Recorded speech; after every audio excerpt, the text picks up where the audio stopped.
Trump administration has rescinded 2 separate worker rules. Next on your Labor Minute.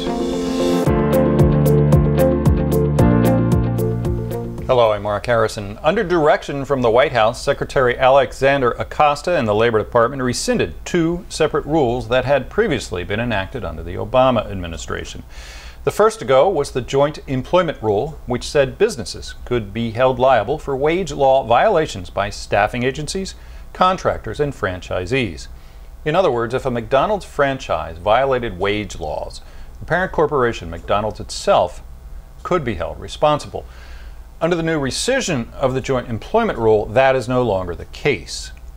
Additionally, the Labor Department has withdrawn guidance that said many workers who had been treated as independent contractors were in fact employees, which would have made those workers eligible for minimum wage, overtime, and other legal protections. That is now no longer the case. Both of these rules came under the Fair Labor Standards Act and had been enacted as part of a 2016 interpretation of the law by the previous administration.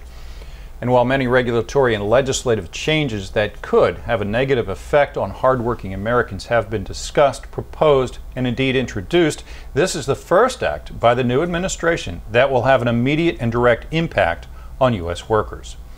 The U.S. Chamber of Commerce was quick to praise the action, with Vice President Randy Johnson saying diligent employers work hard to be compliant with the Fair Labor Standards Act, and these interpretations were merely enforcement traps waiting to spring.